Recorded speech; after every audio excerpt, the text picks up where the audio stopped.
কেমন আছেন? নিশ্চয়ই ভালো আছেন। আমিও আলহামদুলিল্লাহ ভালো আছি। তো আসলে আপনারা তো জেনে থাকবেন যে আসলে একটা সময় আমাদের বাংলাদেশে তাঁত তাঁত শিল্প ছিল। তো এই তাঁত শিল্পটা কিন্তু এখন আর নেই। আসলে দেখাই খুব রেয়ার। তো একটা বিষয়ে না বললেই নয় যে অর্থাৎ বাংলাদেশ স্বাধীন হওয়ার পর ১৯৭১ সালের পর থেকে বাংলাদেশের প্রত্যেকটা বাড়িতেই অধিকাংশ বাড়িতেই বলা চলে যে যারা আসলে এই তাঁত শিল্পের কাজ করতো তারা কিন্তু একটা সময় হচ্ছে এই তাঁত শিল্পগুলোর অর্থাৎ বুনন কাজের পরে তারা কিন্তু এই যে গামছা বা আহ, এই যে বিভিন্ন হরেক রকমের যে গামছাগুলো, তো এগুলো কিন্তু বিক্রি করে তাদের জীবিকা নির্বাহ করতো। তো এই যে বিভিন্ন রকমের গামছাগুলো এখনো অনেক সময় হচ্ছে যে বিভিন্ন এলাকার নামে এগুলো হচ্ছে বিক্রি করা হয়। বিশেষ করে মানে হাটে বাজারে দেখা যায় যে অনেক সময় বলে থাকে যে ভাই এটা এই অঞ্চলের, এটা এই অঞ্চলের বিভিন্ন নামের যে প্রতীক, সেই প্রতীক আকারে। তো বিশেষ করে গামছার বিষয় হচ্ছে যে সবুজ, লাল এবং এখানে ভ্যারাইটিস মিলিয়ে কিন্তু আসলে গামছা বুনন করা হয়। তো বিশেষ করে দেখবেন যে এখানে যে আমার পায়ের কাছে যে একটা বিষয় আছে, এইটা হচ্ছে উপর নিচ হয়, ঠিক আছে? এই যে একটু দেখানোর চেষ্টা করেন ভাই। এটা উপর নিচে, এটার মাধ্যমে অর্থাৎ সুতোটা হচ্ছে উপর নিচে যে আপ ডাউন করার মাধ্যমে হচ্ছে এইটা উপরে নিচে আসে আর হচ্ছে বুননের কাজটা কিন্তু শেষ হয়। দেখে থাকবেন। এরপরে যে আমার হাতে যেটা আছে এটা দিয়ে বিশেষ করে হচ্ছে এভাবে করা হয় আর হচ্ছে এই পাশে একটা, এই পাশে একটা। এটার মাধ্যমে হচ্ছে এখানে যে নাইল যেটাকে বলা হয়, এটা আপ ডাউন করা হয় এই নাইলটার মাধ্যমে, অর্থাৎ সুতোটা চলে যায়।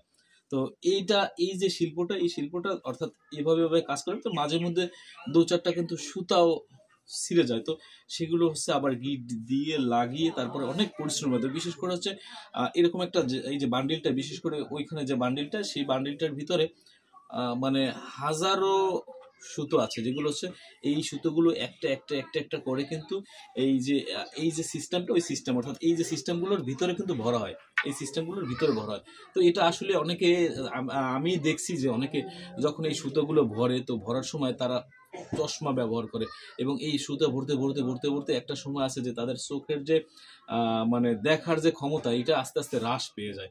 তো বিশেষ করে এই কাজটা অনেক সময় অনেকেই আসলে ছোট আকারে আর কি দেখে যে আসলে যে এই যে যারা শিল্প আছে বা তাঁত শিল্প আছে, তাঁত শিল্পটাকে অনেকে ছোট আকারে দেখে। তো আমি একটা কথা বলবো যে আসলে কাজ তো কাজই। তো অনেক মানুষই তো বিভিন্ন পেশা আছে, তো হয়তো কেউ বড় পেশা আছে, কেউ ছোট পেশা আছে, এক একজনের পেশা এক এক রকম। তো এই যে পেশা, তো আসলে পেশা নিয়ে কথা না বলে তার ব্যক্তি হিসাবে সে মানুষটা কিরকম সেইটাই কিন্তু বড় বিষয়।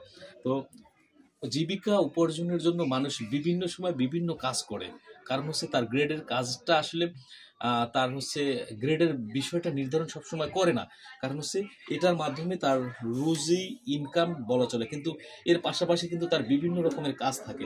এগুলো এখন দেখবেন যে অনেক সময় বড় বড় গ্রেডধারী ব্যক্তিরা, বিশেষ করে বিদেশ থেকে ডিগ্রি লাভ করে এসেও বাংলাদেশে কিন্তু তারা গরুর ফার্ম করে। এই গরুর ফার্ম কেন করে? তারা তো ডিগ্রিধারী লোক, তারা কেন আসলে গরুর ফার্মের বিষয় চলে যাবে? তো একটা বিষয় বলে থাকবো যে আসলে ফার্ম করে এজন্যই যে যেটা লাভজনক, হারটা বেশি বা লাভের অঙ্কটা বেশি। মানুষ এখন ব্যতিক্রমভাবে কাজ করে তাদের জীবিকা নির্বাহ করে এবং বিজনেসে চলে যাচ্ছে। তো আসলে আমরা শিখছি যেটা, আমরা মনে করি যে আসলে চাকরিটাই আমাদের কাছে বড় হিসাব, চাকরি না করলে চলবে না, আমি পড়াশোনা করে চাকরি করব। তো তাদের উদ্দেশ্য করে একটাই কথা, আপনি যে কোনো ওয়ে থেকে আপনি ইনকাম করতে পারেন। আপনার কাজটা হচ্ছে একটা, পরিশ্রমটা হচ্ছে আপনার বড় ব্যাপার। আপনি যে কাজেই আপনি পরিশ্রম করবেন সেখান থেকে সফলতা অর্জন করা সম্ভব। সেটা হোক তাঁত, সেটা হোক বড় ধরনের ফার্ম। তো আসলে পরিশ্রম ছাড়া কোনো কিছু নাই, আর পরিশ্রম করলে সফলতার মুখ ঠিকই দেখা যাবে। আর এই যে তাঁত শিল্পর বিষয়টা বলতেছিলাম, যে এই এত সুন্দর এই তাঁত শিল্প যদি না থাকতো, তাহলে আমরা কিন্তু আমাদের বাংলাদেশে যে পোশাক শিল্প যেটা বলেন, এই পোশাক শিল্পটার যে দামটা, আমরা যে বাংলাদেশিরা যে পোশাক পরতেছি, তাহলে বিদেশ থেকে বাংলাদেশে এনে এই পোশাকটা বা আমাদের এই গামছা বা এই তোয়ালে, এগুলো কিন্তু বিদেশ থেকে এনে তারপর কিন্তু আমাদের দেশে কিন্তু এগুলা ব্যবহার করতে হতো। তো দেখেন এখন এই এই শিল্পর কারণে হচ্ছে আমরা 60 টাকা, 80 টাকা, 120 টাকা, 150 টাকার ভিতরে আমরা এই গামছাগুলো কিনতে পারতেছি, আমাদের প্রয়োজন মেটাতে পারতেছি। কিন্তু আমরা যদি বিদেশ থেকে এনে যদি এগুলো ব্যবহার করা লাগতো, তাহলে কিন্তু আমাদের প্রচুর টাকা দিয়ে ব্যবহার করতে হতো। তো বিশেষ করে দেখবেন যে আসলে অনেক সময় যে এই যে সুতো শিল্প যেটা আছে, সেই সুতো শিল্প কিন্তু গুটি যে শিল্প, সেইটার মাধ্যমেও কিন্তু আমরা সুতো উৎপাদন করে থাকি বাংলাদেশ। আর বিশেষ করে এই যে সুতোগুলো, এই সুতোগুলোও কিন্তু আমাদের বিভিন্ন ওয়েতে আমরা সংগ্রহ করে থাকি। প্লাস হচ্ছে এখানে আমরা এই শিল্পটার মাধ্যমে হচ্ছে এই বিভিন্ন এলাকায় এই গামছাগুলো ছড়িয়ে যাচ্ছে, আর এই ছড়িয়ে যাচ্ছে বিধেই আপনার অল্প টাকা কিন্তু এগুলো ব্যবহার করতেছে। তো সবচেয়ে বড় কথা হচ্ছে ভাই শিল্প, এই শিল্প দিন দিন হারিয়ে যাচ্ছে। আর এই শিল্প কিন্তু আমাদের কাছ থেকে যেহেতু হারিয়ে যাচ্ছে, এই শিল্পগুলো এখনো ধরে রাখা উচিত, কারণ কিছু জিনিস যেগুলো হারিয়ে যাচ্ছে সেগুলো কিন্তু আর পাওয়ার নয়, একবার হারিয়ে গেলে হয়তো পাবেন না। তো এই শিল্পগুলোকে ধরে রাখাই হচ্ছে আমাদের একান্ত অপরিহার্য বিষয়। তো আমি সবার উদ্দেশ্য করে একটা কথাই বলবো যে শ্রম কর্ম এগুলো একটা পেশার বিষয়, আর পেশা মানুষকে ছোট করে না, পেশা মানুষকে বড় করে না। আপনি সকল পেশার মানুষের সাথে একসাথে চলবেন, ফিরবেন, প্লাস হচ্ছে নিজেদেরকে এগিয়ে নেবেন, মন মানসিকতা চেঞ্জ করবেন। এখন হচ্ছে আধুনিক যুগ, আর এই আধুনিক যুগে হচ্ছে মন মানসিকতা পরিবর্তন করা একটা অপরিহার্য বিষয়। তো সবাই কাঁধে কাঁধ মিলিয়ে চলবেন, হাসি রেখে চলবেন। তো আজকের মতো এই ভিডিওটি এখানেই রাখতেছি।